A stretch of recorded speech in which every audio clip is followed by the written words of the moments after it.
오늘은 가정의 달을 맞이한 첫 성찬일이자 어버이 주일입니다. 하나님께서는 우리의 영의 아버지가 되어주시고 인류를 지으실 때 남녀가 혼인하여 한 가정을 이루게 하셨습니다. 이렇게 태초로부터 가정을 세우시고 부모와 자녀가 있게 하시고 그렇게 민족을 이루신 분은 바로 여호와 하나님이십니다. 그러므로 저와 여러분에게 허락하신 현재의 가정 정말 소중히 여기시고 모든 가정의 질서와 기준이 하나님 말씀 중심으로 이루어질 때에 화목과 사랑이 넘치는 가정들로 세워지게 되기를 주님의 이름으로 축원드립니다. 자, 오늘 함께 봉독하신 에베소서 6장 1절에서 3절의 말씀을 중심으로 약속 있는 첫 계명 이와 같은 제목으로 은혜를 나누고자 합니다. 우리 민족은 어려서부터 부모 공경, 어른 공경을 가르쳐온 민족이라고 해도 과언이 아닙니다. 그런데 요즘은 이러한 전통이 점점 무너져가고 있음을 보게 되는데요. 이 사회적으로도 부모 공경, 또 어른 공경에 대한 의식이 점차 줄어들고 있지 않나라는 생각이 듭니다. 제가 아는 목사님이 독일에서 목회를 하시는데 그곳에는 TV를 틀면 이 텔레비전의 모든 진행자들이 대부분 나이가 많은 사람들이 무척이나 많이 나온다고 합니다. 그리고 회사에서도 정년 퇴임이라는 부분이 구체적으로 이루어지지 않기 때문에 나이 순으로 정년 퇴임하는 이런 사회가 되지 않아서 많은 연세가 있어도 사회활동을 굉장히 활발하게 하는 노년층들이 매우 많은 나라가 바로 독일이라고 합니다. 그런데 우리나라는 벌써 TV를 틀면 연예인들이 대부분 10대에 데뷔를 하죠. 그래서 어떤 특별한 캐릭터가 아니고서는 방송 인생을 10년을 이어가기가 굉장히 힘들어요. 벌써 어릴 때부터 방송 생활을 한 이런 청소년들 같은 경우에는 10년이면 20살이에요. 길어봤자 30살이에요. 그때가 되면 이제는 벌써 퇴색이 돼서 젊은 인재들이 막 들어오기 때문에 그 나이에는 뭘 먹고 살아야 되나, 이제는 인기는 다 떨어지고 내가 무엇을 하며 살아야 되나, 이것을 이른 나이부터 고민을 해야 된다는 거죠.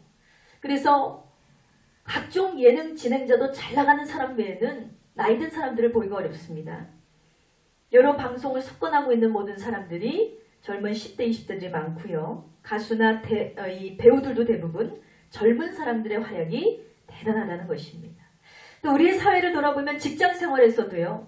대기업도 벌써 40대면은 이미 퇴색이 됐다 해가지고 퇴출하려고 해요. 그래서 퇴직 후 어떻게 살아야 되나.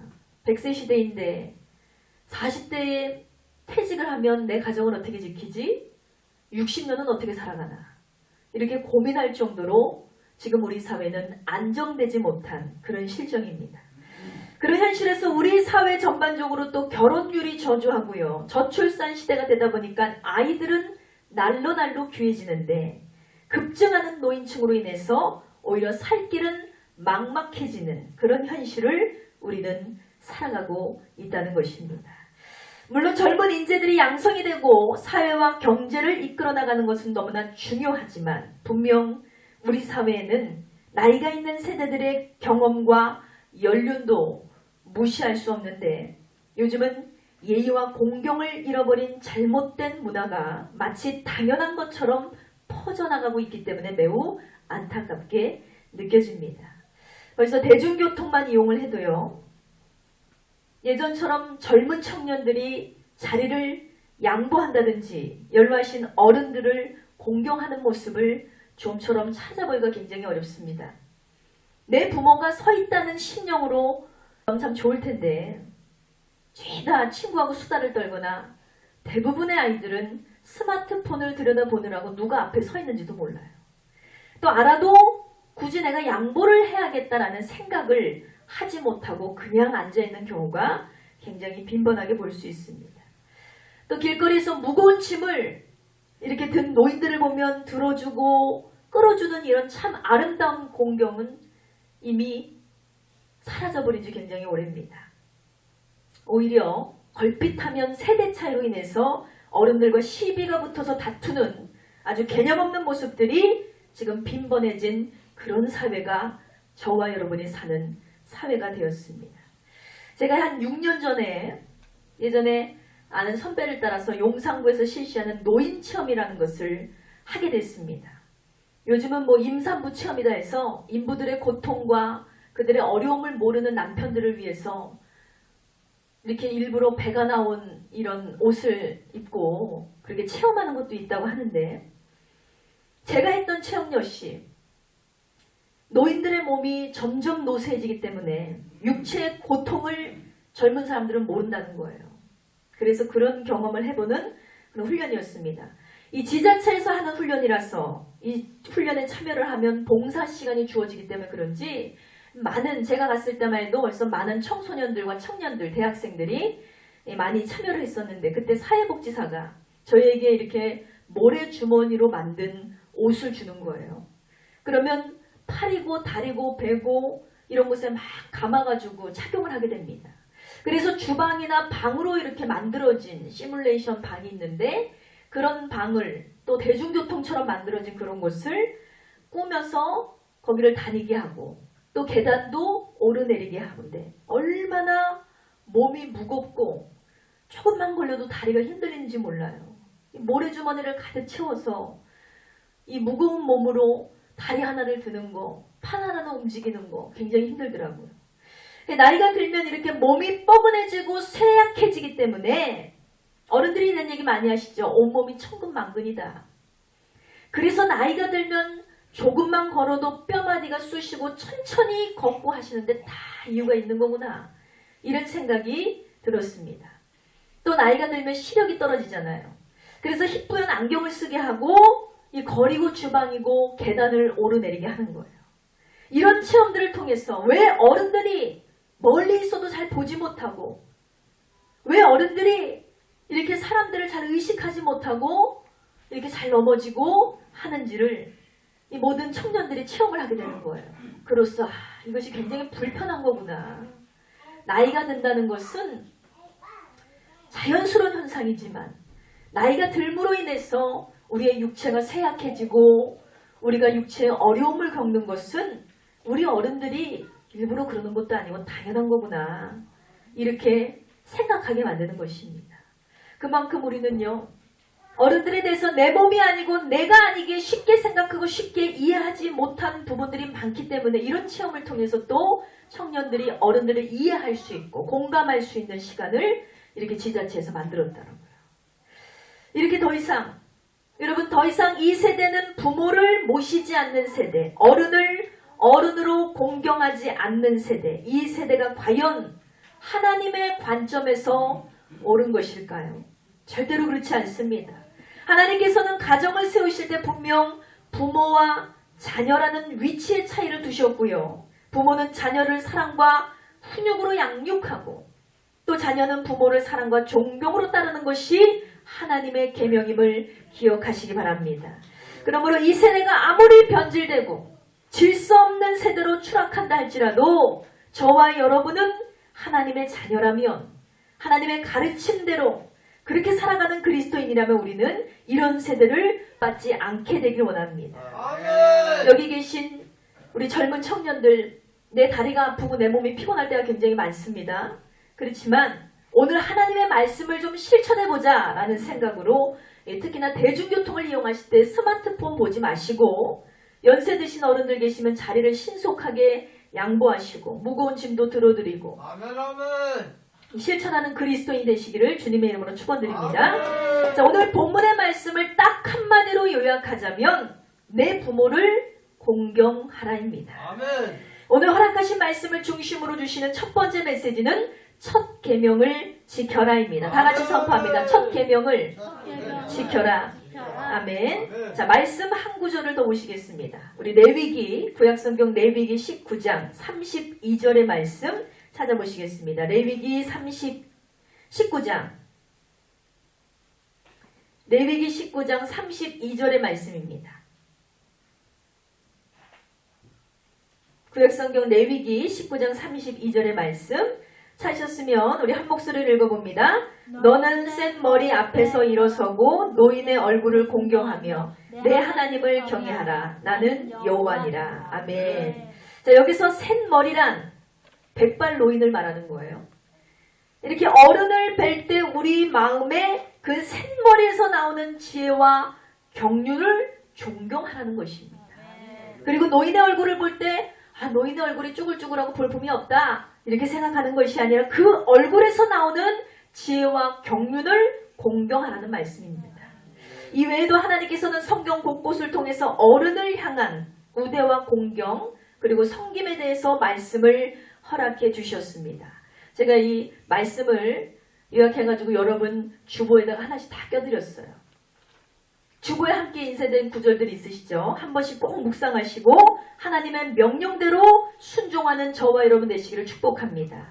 또 오늘 본문을 통해서 더 구체적으로 하나님 명령하고 계십니다. 자, 1절의 말씀입니다. 자녀들아 주 안에서 너희 부모에게 순종하라. 이것이 옳으니라. 2절의 말씀입니다. 내 아버지와 어머니를 공경하라. 이것은 약속이 있는 첫 계명이니 했습니다. 아멘. 하나님께서 여러분 분명히 말씀하셨습니다. 부모를 공경하는 것이 하나님의 약속이 담겨있는 첫 계명이다. 이 계명을 지킴으로 인해서 하나님과의 약속이 이루어진다는 말씀입니다. 바로 그 약속이 무엇일까요? 여러분 열왕기상 12장에 보면 이렇게 노인을 공경하지 못해서 한 국가가 낭패를 보게 되는 기사가 나옵니다. 바로 솔로몬의 아들이었어요. 그의 이름은 르호보암. 솔로몬의 아들이 왕위를 계승을 받아서 르호보암이 왕위에 올랐습니다. 그런데 그는 원로들의 경륜과 지혜를 무시했어요. 늙은이들이 뭘 알아. 나이 든 사람들의 생각은 아주 구식적이고 퇴색적이야. 이런 생각을 했기 때문에 이 르호보암은 자기와 함께 자랐던 젊은 청년들, 이 소년들의 말을 더 귀 기울이기 시작합니다. 그래서 이 젊은 세대들은 어때요? 열정이 강하죠. 그리고 자기 주장이 강해요. 그리고 자꾸 새로운 변화를 추구합니다. 거기에 휩쓸려서 르호보암이 왕이 됐으면 잘 융합을 해서 통치를 해야 되는데 나라를 이 청년들에 의해서 소년들의 말만 듣고 이 나라를 통치하기 시작하는 거예요. 그러다 보니까 거기에 휩쓸려서 백성들을 점점 강압하는 정책을 밀어붙이기 시작합니다. 그 결과 이런 강압 정책에 몸소리를 치며 불평하는 백성들이 늘어나게 되겠죠. 결국은 북쪽의 10지파가 르호보암을 떠나게 됐습니다. 그래서 르호보암을 떠나서 그들이 자기들의 터를 만들었어요. 거기에서 새로운 왕을 뽑습니다. 바로 여로보암. 여로보암이라는 왕국 독립을 선언하게 됩니다. 이로 인해서 남이스라엘과 북이스라엘로 마치 우리나라처럼 남북이 갈라지는 분열의 원인이 됐다는 거예요. 그래서 이스라엘은 원래 하나의 민족이었는데 우리나라가 남북으로 쪼개져 있듯이 이스라엘 역시 남북으로 쪼개지게 되었고 한 민족이 적이 되었고 각 왕과 각 민족으로 갈라서게 되는 원인이 되었다는 것입니다. 여러분, 부모 세대는 현재의 발전과 새로운 기술을 따라가는 데는 어려움을 겪을 수 있습니다. 그렇지만 그들의 삶의 지혜와 경륜만큼은 우리 젊은 세대들이 절대로 따라갈 수 없다는 사실을 여러분 분명히 기억하시기 바랍니다. 부모 세대의 경험과 지혜가 기초가 돼야 되고요. 밑거름이 돼야 되고 기둥이 돼서 현 세대의 창의와 발전이 혼합되는 것이 가장 아름다운 완성임을 믿으시기 바랍니다. 그것을 생각해야 우리가 한 가정이 바로 설 수 있고요. 한 국가도 바르게 나갈 수 있는 거예요. 때로는 우리가 이해할 수 없을 때가 있어요. 세대와 세대 사이에 이해할 수 없을, 공감할 수 없을 그럴 때가 있습니다. 그럴지라도 부모님의 교훈, 어른들의 교훈은 마음에 깊이 새길 필요가 있다는 것, 이것이 바로 성경의 교훈임을 믿으시기 바랍니다. 또한 내 부모를 공경하라는 말씀은요, 하나님께서 당신의 백성들에게 주신 10계명에 포함되어 있습니다. 여러분이 가지신 성경책 맨 뒷면에 보세요. 여러분이 가진 성경책 맨 뒷면에 보시면 10계명이 기록되어 있는데요. 여기에 보면 제1계명에서 4계명은 하나님을 예배하는 내용이에요. 그리고 5계명에서 10계명은 인간 사랑에 대한 내용이 담겨 있습니다. 그런데 그 5계명에서 10계명에서의 첫 번째 계명이 무엇입니까? 5계명. 그 첫 번째 계명은 내 부모를 공경하라입니다. 그 밑에 보면 바로 하나님의 약속이 나와 있습니다. 하나님의 약속. 그리하면 내 하나님 여호와가 내게 준 땅에서 내 생명이 길리라 했습니다. 아멘. 할렐루야. 어떻게 하면? 내 부모를 공경하면 내 하나님 여호와가 내게 준 그 땅에서 너의 생명을 길게 연장시켜 주리라 했습니다. 아멘. 여러분, 이것이 바로 첫 계명을 지키는 자에게 주어진 하나님의 약속임을 믿으시기 바랍니다. 르호보암 왕은요, 이런 하나님의 십계명을 어긴 거예요. 단순히 친구들의 말을 듣고 젊은 인재들의 말을 듣고 그들에 의해서 나라를 발전시킬 수 있다고 생각을 했겠죠. 그런데 이것이 하나님의 첫 계명임을 그는 깨닫지 못했습니다. 그저 어른들의 지혜, 어른들의 경륜, 이것들은 퇴색되고 낡고 버려도 되는 것이라고 여겼습니다. 그래서 너무나 쉽게 여겼던 것이 바로 하나님 앞에서는 불순종이 된다는 사실을 깨닫지 못했을 것입니다. 그랬더니 결과는 어떻습니까? 이 나라를 통치하는 왕의 손아귀에 나라가 있는데 왕의 손아귀에 있던 나라까지도 장수하지 못하고 분열되고 쪼개지고 깨지는 그런 아픔을 맛볼 수밖에 없었다는 것입니다. 본문 3절의 말씀에 하나님의 첫 계명을 지키는 자에게 약속된 복이 무엇입니까? 내가 잘 되고 땅에서 장수하리라입니다. 할렐루야. 여러분, 내 한 목숨을 길게 사는 것만이 장수가 아니에요. 요즘 젊은 세대들은 그렇게 오래 살고 싶지 않아. 추잡스럽게 오래 살고 싶지 않아 이런 얘기를 해요. 자기가 오래 살고 싶다고 오래 살고 자기가 짧게 살고 싶다고 짧게 사는 것이 우리의 생명 우리가 주관할 수가 없어요. 그런데 이 장수라는 축복은요, 내 생명의 끊어짐도 있지만 내게 속한 사업장, 내게 속한 가정, 내게 속한 나라, 이것이 모두 다 장수해야 되잖아요. 그런데 이것이 끊어져 버렸다는 것은 바로 죽은 것입니다. 요즘 깨어진 가정이 얼마나 많습니까? 나라들이 분열되고 전쟁을 일으키는 나라들이 얼마나 많습니까? 이것이 다 죽은 거예요. 그러므로 여러분, 부모를 생각하고 어른을 생각하는 마음을 우리는 성경을 통해서 깨닫게 되길 원합니다. 교회는 열심히 다니는데 부모님을 공경하지 않고 이 노인들을 아주 우습게 여기고 막말하는 사람들이 있어요. 마구잡이로 대하는 청년들 많습니다. 그러면 그는 하나님의 명령을 어긴 자가 되는 거예요. 디모데전서 5장 8절에 보면 누구든지 자기 친족, 특히 자기 가족을 돌보지 아니하면 믿음의 배반자요 불신자보다 더 악한 자니라 그랬습니다. 오늘날 우리 그리스도인들의 신앙이 여기에 문제점을 보일 때가 많습니다. 교회 생활과 가정 생활이 분리되어 있어요. 신앙 생활과 가정 생활이 일치되지 못합니다. 가정에서는 참으로 좋은 아빠인데 자기 부모를 학대해요. 그러면서 교회 와서는 하나님 아버지 사랑합니다라고 고백하는 거예요. 이것은 신앙과 생활의 불일치죠. 육신의 부모도 사랑하지 못하면서 어찌 영의 아버지를 사랑할 수 있겠습니까?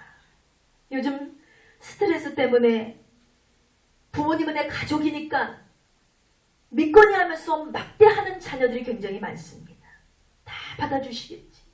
그러면서 교회는 열심히 다닌다고 하나님께서 복을 내리시길 기대한다면 이것은 착각입니다. 여러분, 이건 역시 신앙과 생활의 불일치입니다. 성경은 분명히 꼬집어 이야기하고 있으며 이런 행위는 불신자보다 더 악하다. 믿음의 배신자다. 할렐루야. 네. 나만 살겠다고 형제를 등돌려버려요. 집안일에 관심도 없습니다. 그 사람의 신앙은 거짓이라고 성경은 분명히 말씀합니다. 여러분, 하나님을 진실로 잘 믿는 사람은요, 어떤 말씀이든지 내 삶 가운데 적용하고 누구에게나 본이 되고 사랑이 넘치는 그런 마음과 행실을 가진 자임을 기억하시기 바랍니다. 하나님의 약속의 첫 계명이 부모 공경입니다. 이웃의 부모도 내 부모고요. 교회 안에 담임 목사님, 사모님도 내 부모고요. 또한 우리를 지으시고 창조하신 영의 아버지 하나님도 저와 여러분의 부모가 되심을 기억하시기 바랍니다. 누구 하나 소홀히 할 수 없어요. 하나님을 경외하고 하나님을 공경하고 목사님, 사모님을 공경하고 섬기고 또 이웃의 사랑하는 우리 이웃의 어른들을 공경하고 내 부모를 사랑하는 것, 그것이 바로 하나님의 계명이라는 거예요. 그러므로 반드시 경외하고 존경하고 존중하는 섬김의 태도를 실천하는 저와 여러분 되시기를 주님의 이름으로 축원드립니다. 이때 하나님의 복이 열리는 장수의 축복을 열어주시겠다 약속하셨어요.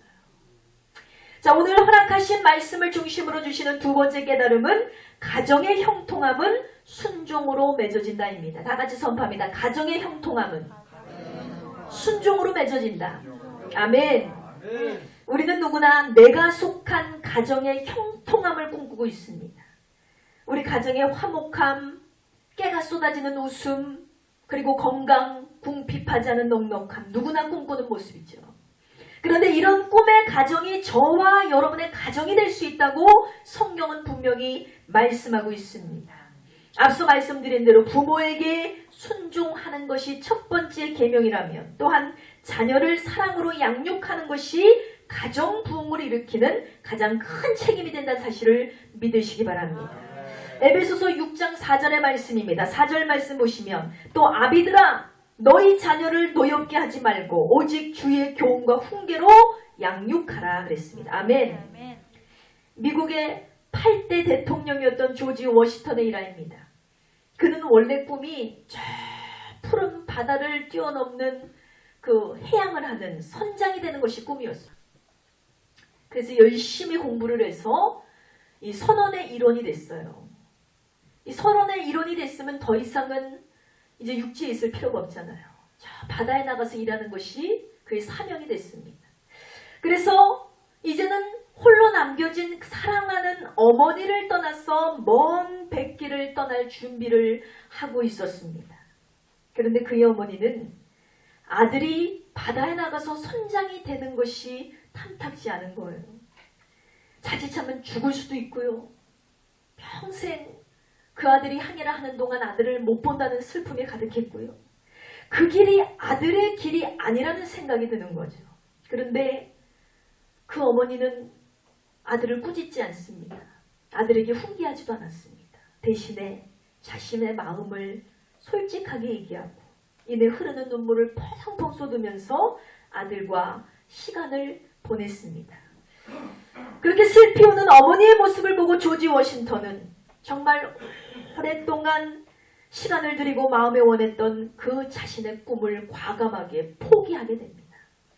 그때 그렇게 효심이 깊은 아들의 모습이 대견했지만 자신의 오랜 꿈을 포기한 아들이 안타까워서 어머니는 그때부터 전심을 다해서 아들을 위해서 기도를 했습니다. 하나님 아버지, 부모를 공경하는 자의 앞길은 평탄하다 하셨는데 내 아들의 앞길을 주님께서 책임져 주셔서 주님의 말씀 안에서 능력을 얻고 많은 사람을 옳은 길로 이끄는데 큰 사람으로 쓰임받을 수 있게 인도하여 주시옵소서. 날마다 부르짖어 기도하는 거예요. 그랬더니 훗날 조지 워싱턴은 비록 선장은 되지 못했지만 세계 강대국 미국을 이끄는 8대 대통령의 자리를 차지하는 놀라운 축복을 얻게 되었다는 것입니다. 할렐루야. 여러분, 부모와 자녀와의 사랑 그리고 화목이라는 것은 바로 이런 것입니다. 자녀는 부모의 말에 귀를 기울이고 그 말씀에 순종을 드렸잖아요. 부모 역시 자녀의 행동에 노여워하지 않고 그저 자신의 뜻대로 교육하지 않고 그 자녀를 하나님께 맡기고 솔직하게 그 자녀와 나눔을 했어요. 그리고 누구보다도 아들을 위해서 열심히 주님 앞에 기도했습니다. 그랬더니 인생이 상상 이상으로 달라지는 놀라운 결과를 얻게 되었다는 것입니다. 바로 이러한 부모 자식 간의 관계가 저와 여러분의 가정 가운데 동일하게 적용돼야 될 줄 믿습니다. 여러분, 손뼉도 마주쳐야 소리가 난다 그랬어요. 남녀 간의 사랑도 혼자만의 사랑을 한다면 절대로 혼인이 성사가 될 수 없듯이 가정도 마찬가지예요. 여러분, 한쪽만 잘한다고 절대로 가정이 화목하거나 형통해질 수가 없습니다. 바로 세대와 세대가 서로 이해하고 양보하고 사랑하되 우리는 모두 하나님의 자녀이므로 하나님의 말씀 안에서 그 말씀을 푯대로 삼고 가정의 형통함을 이루어 나가야 하는 것입니다. 여러분, 축복받는 사람에게는 다 축복받는 이유가 있어요. 잘 되는 집안에는 분명히 잘 되는 이유가 있습니다. 시편 127편 3절은 이렇게 말씀합니다. 자식들은 여호와의 기업이요 태의 열매는 그의 상급이로다 그랬습니다. 자녀 양육이란 절대로 저절로 되는 것이 아닙니다. 매니지먼트를 해야 되는 거예요. 한마디로 자녀를 양육하는 데 있어서도 경영, 관리, 운영이 필요하다는 거예요. 본문 4절에서도 자식들은 여호와의 기업이라고 표현하고 있습니다. 한 기업을 운영하는 대표가 있는데 그 대표가 체계적으로 경영과 관리를 하지 않아요. 그럼 어떻게 돼요? 그 기업은 망하게 되는 거예요. 그렇지만 체계적인 경영과 관리가 시작된다면 반드시 그 기업은 부흥하고 발전할 수밖에 없다는 것입니다. 여러분, 자녀들도 마찬가지. 하나님은 분명히 자녀들이 너의 기업이다, 상급이다 말씀입니다. 그저 내가 시키는 대로만 해, 내가 부모니까 너희는 훈련받는 게 마땅한 거야 라고 얘기하는 것은 잘못된 것입니다. 어떻게 하라고 말씀합니까? 4절은 분명히 말씀합니다. 자녀들, 아비들아, 너희 자녀들을 노엽게 하지 마라. 오직 주의 교훈과 훈계로 양육하라 라고 말씀합니다. 할렐루야. 네. 그러나 오늘날의 부모들은요, 양육에만 집중하고 있어요. 오직 자녀를 자신의 뜻대로 훈련시키는 뜻만 내보이기 때문에 세대 간에 마찰이 일어나고 세대 간에 불평이 일어나고 깨지고 쪼개지는 가정들이 굉장히 많습니다. 그러나 하나님께서는 양육하라는 말 이전에 뭘 주셨으면 너희 부모가 먼저 이렇게 행하라 그랬습니다. 성경에 보면 100배의 축복을 얻은 사람이 있습니다. 바로 아브라함의 홀아들 이삭입니다.